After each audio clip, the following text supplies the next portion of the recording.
Hello everyone. Idioms and phrases. Almost 70 பார்த்துருக்கோன்னு நினைக்கிறேன். திருப்பி ஒரு வாட்டி பார்த்துக்கோங்க, ரீகேப் பண்ணிக்கோங்க.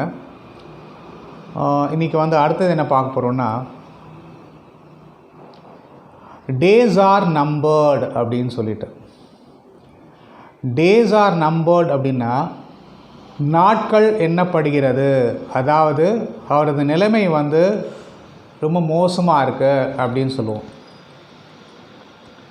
ஹிஸ் டேஸ் ஆர் நம்பர்ட், பொதுவான வார்த்தைகள் சொல்லுவோம். ஹிஸ் டேஸ் ஆர் நம்பர்ட்னா அவருடைய அது சிச்சுவேஷன்ஸை பொறுத்த மட்டும் இருக்குது. இப்போது ஒரு ஹாஸ்பிட்டல் இருக்கார் அப்படின்னா ஹிஸ் டேஸ் ஆர் நம்பர்ட் அப்படின்னா இன்னும் ரொம்ப நாள் அவர் உயிரோடு இருக்க மாட்டார் அப்படின்ற மாதிரி சொல்ல முடியும். இதே ஒரு அலுவலகத்தில் பணிபுரிகிறார் அப்படின்னா அவர் பற்றின ஒரு சரியான இது இல்லை, அப்ரைசல் இல்லை அப்படின்றபோது his days are numbered in the office.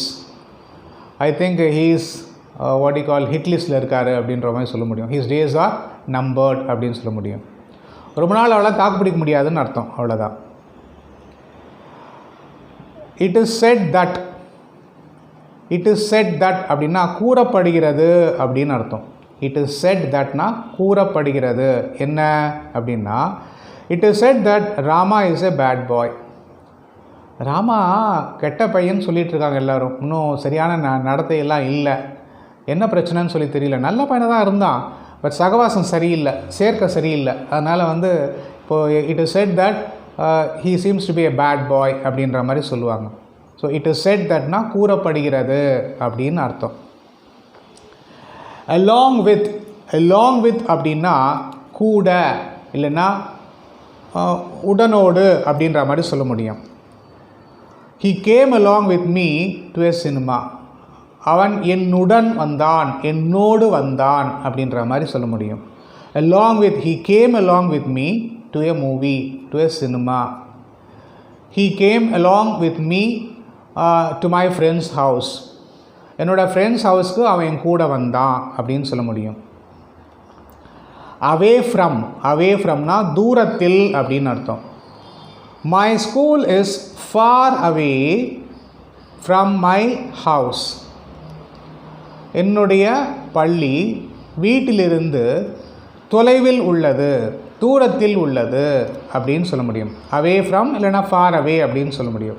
away fromனா தூரத்தில் அப்படின்னு அர்த்தம். My school is far away from my house. in addition toனா அதனுடன் கூட அப்படின்னு சொல்ல முடியும். அதனுடன் கூட. in addition to army, navy also engaged in war.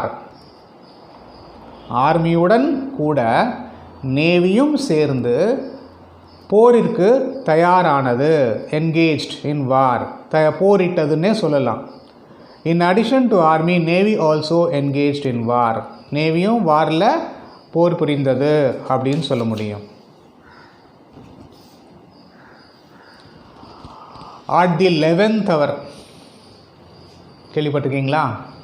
at the 11th hour, கடைசி நேரத்தில் அப்படின்னு அர்த்தம். at the 11th hourனா கடைசி நேரத்தில்.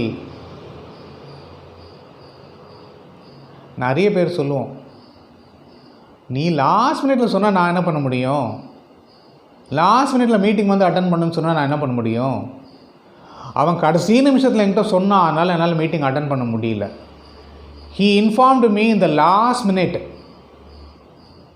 ஓகே, எப்படி சொல்லலாம்? அது at the 11th hour அப்படின்னு சொல்ல முடியும். he informed me to attend the meeting in the 11th hour. at the 11th hour, sorry. he informed me to attend the meeting at the 11th hour.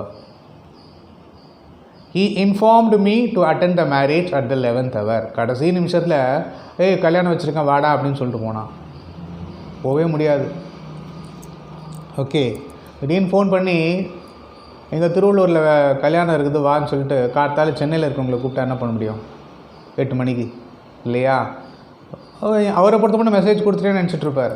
But ஆனால் ஆக்சுவலாக in reality it is really not possible for him to attend the meeting in Thiruvallur at that particular point of time.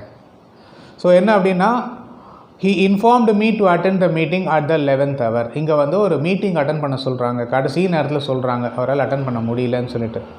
இப்போ எதுவுமே சொல்ல முடியாதுங்க, எல்லாமே zoom meeting தான் இல்லையா. இன்னொரு ½ அன் ஹவரில் மீட்டிங்கில் இருக்குது, பாஸ்வேர்டு ஐடி கொடுக்குறேன், நீ வந்து உன்னோட ஐடி இருக்கும், பாஸ்வேர்டு கொடுக்குறேன், மீட்டிங் அட்டன் பண்ணு அப்படின்னு சொல்லிவிடுவாங்க.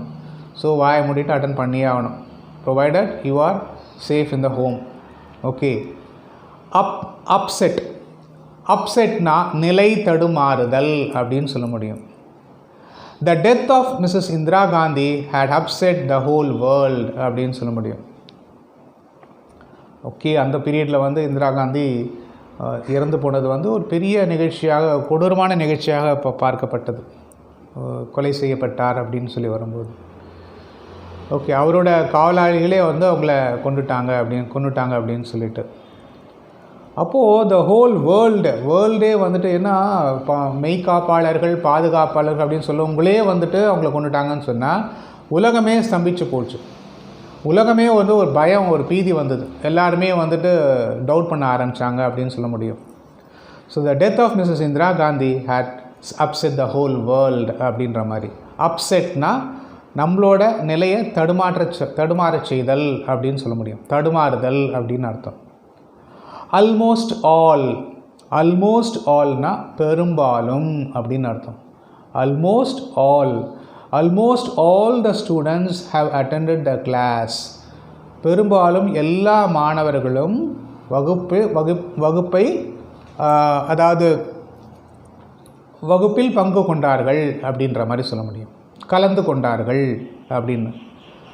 ஆல்மோஸ்ட் ஆல் த பீப்புள், இங்கே வந்துட்டு ஆல்மோஸ்ட் ஆல்னா பெரும்பாலும் எல்லாருமே நெகட்டிவாகவே இருக்குது. Almost all the people are bad அப்படி, almost all the people are குட்னு சொல்லுங்களேன். பெரும்பாலான மக்கள் நல்லவர்களாக இருக்கிறார்கள்னு சொல்லுவோமே, அந்த காலம் வரும்னு நினைப்போம். Almost all the people who are doing business are really good. Okay, almost all the people are good. Almost all the neighbours who are residing around us are good அப்படின்னு சொல்லலாமே இல்லையா. ஆல்மோஸ்ட் ஆல்னால் பெரும்பாலும் எல்லா மக்களும் நல்ல விதமாக இருக்காங்க. What you give what you get அப்படின்ற மாதிரி. நல்லவங்களாக இருந்ததுன்னா நல்லவங்களாக கிடைப்பாங்க. நமக்கு வந்து நம்ம என்ன நினைக்கிறோமோ அதுவாக நாம் ஆகிறோம் அப்படின்ற மாதிரி. பக்கத்தில் இருக்கிறவங்க அவன் திருடன், அவன் ஃப்ராடு அப்படின்னு நினச்சிங்கன்னா உங்களுக்குள்ளே அது போச்சுன்னாக்க அவர் மனதில் நீங்கள் அப்படி தான் போவீங்க இல்லையா. அதனால் நீங்கள் வந்து சரி ஏதோ நிலைமை அவன் அப்படி இருக்கான் போல இருக்க, திருந்துட்டோம் நல்லா இருப்பான் அப்படின்ற மாதிரி நினச்சோன்னா சிச்சுவேஷன் வந்து மாறும். கீப்பான்னா தொடர்ந்து அப்படின்னு அர்த்தம். ரவி கெப்டானுக்கு வந்து கீப் வந்து கெப்டுன்னு வரும், ஞாபகம் வச்சுக்கோங்க பாஸ்ட் டென்ஸில் சொல்லும்போது. Ravi kept on talking although the teacher asked him several times to stop. Teacher வந்து சொல்கிறாங்க, பேசாத ரமேஷ், ரவி பேசாத அப்படின்னு சொல்கிறாங்க. அவன் சொல்லிகிட்டே இருக்கும்போதும் Ravi kept on talking although the teacher asked him several times to stop. பல தடவை சொல்லியும் அவன் வந்து ஸ்டாப் பண்ணலை அப்படின்னு சொல்லிட்டு. மேக் ஷுவர் உறுதிப்படுத்தி கொள்ளுதல் அப்படின்னு அர்த்தம். Before we make a journey we should make sure of our having tickets. Make ஷுவர்னா உறுதிப்படுத்தி கொள்ளுதல் அப்படின்னு அர்த்தம். கண்டிப்பாக இருக்கான்னு பாரு. Make sure that you go with all pencil, pen, scale, rubber for your examination. எல்லாம் இருக்குதான்னு ஒரு அடி செக் பண்ணிக்கோ அப்படின்னு சொல்ல முடியும். உறுதிப்படுத்தி கொள்ளுதல் அப்படின்னு சொல்ல முடியும். Before we make a journey we should make sure of our having tickets.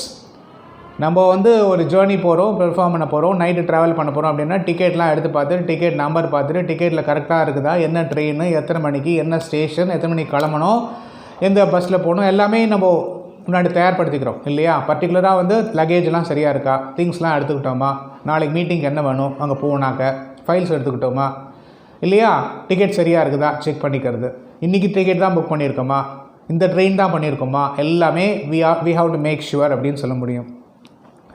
Before we make a journey we should make sure of our having tickets. Tickets இருக்குதான்றதை செக் பண்ணிக்கோ அப்படின்னு சொல்லிட்டு. பாஸ்ட் டைம்னா பொழுதுபோக்கு அப்படின்னு சொல்லுவோம். என்ன பொழுதுபோக்கு? Swimming is the pastime for me. சிலருக்கு வந்து ஸ்விம்மிங் வந்து பாஸ்ட் டைம் சொல்ல முடியும், அவங்களோட பொழுதுபோக்கு அப்படின்ற மாதிரி சொல்ல முடியும். Reading books is the pastime for many. Browsing the internet is the pastime for many. Going inside the Facebook and chatting with many of the friends, sharing information, sharing knowledge, sharing messages, sharing pictures is the many people like that. அவங்களுக்கு அது பிடிக்கும், அவங்களுக்கு அது past டைமாக இருக்கும் அப்படின்ற மாதிரி. Past டைம்னா என்னென்னா பொழுதுபோக்குறது, how you spend your time அப்படின்னு சொல்லிட்டு. ஓகே, மேக்கப்னா ஒன்று மேக்கப் போடுதல், இன்னொன்று சரி கட்டுதல். ஒருத்தர் 8 மணி நேரத்தில் ஊருக்கு போய் சேரணுன்னா இங்கேயே லேட் ஆகிடுச்சு, ட்ரெயின் 8 மணி நேரத்தில் போகணும் ஒரு இடத்துக்கு, 1 மணி நேரம் ஒரு இடத்துலேயே போட்டுடுறான். ஸோ இந்த 1 ஹவரை ஹி ஹேஸ் டு மேக்கப். அப்போது 8 நிமிஷம் 10 நிமிஷம் போகிற இடத்துல 1 நிமிஷம் 2 நிமிஷம் போடுவான். ஸ்பீடு 70 கிலோமீட்டர்ஸ் 80 கிலோமீட்டர்ஸ் போனால் அதை 100-120 மாற்றுவான். He'll try to make up the distance அப்படின்ற மாதிரி வரும். ஸோ மேக்கப்னா சரி கட்டுதல் அப்படின்னு அர்த்தம்.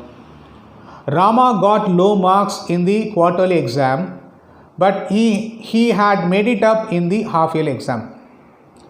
குவார்ட்டர்லி எக்ஸாமில் ரொம்ப மார்க்ஸ் குறைஞ்சி போச்சு. உடனே அப்பா திட்டுறார். ஆனால் அந்த அப்பா நல்ல அப்பா, உன்னால் முடியும்டா, கொஞ்சம் ஃபோக்கஸ் என்ன படிய, கண்டிப்பாக உன்னால் ஜெயிக்க முடியும், சாதிக்க முடியும், இதெல்லாம் ஒன்றுமே கிடையாது, நீ கொஞ்சம் ஃபோக்கஸ் பண்ணி கான்சன்ட்ரேட் பண்ணி படி, உன்னால் முடியலன்னு யாரால் முடியும் அப்படின்னு சொல்லும்போது அந்த பையன் மோட்டிவேட் ஆகிறதுக்கான வாய்ப்புகள் இருக்குது. ஓகே, அது 75% சொல்லலாம். ஸோ குவார்ட்டர்லியில் விட்டதை ஹாஃப் இயர்லியில் பிடிச்சிடுவான். Make up for his quarterly marks he had made it up in the half yearly அப்படின்ற மாதிரி சொல்ல முடியும். நம்ம நிறைய ஒரு தப்பு பண்ணிடுறோன்னு வச்சுக்கோமே, அந்த தப்பை மேக்கப் பண்ணுறதுக்கு சில நல்ல விஷயங்கள் செஞ்சு அதை மேக்கப் பண்ணி வெளியில் கொண்டு வருவோம். நிறைய ஃபேமிலிஸில் நடக்கும். அது ஒரு தவறு செய்தால் அந்த தவறை அவங்கள மறந்து போகிறதுக்கு ஒரு பல நல்ல விஷயங்களை செஞ்சு அந்த தவறை மறக்கடித்தல் அப்படின்ற மாதிரி சொல்லுவோம், மேக்கப் பண்ணுறது அப்படின்னு சொல்லுவோம். ஸோ மேக்கப் இஸ் சரி கட்டுதல் அப்படின்னு அர்த்தம். ஆன் த அதர் ஹேண்ட் அப்படின்னா ஆன் தி அதர்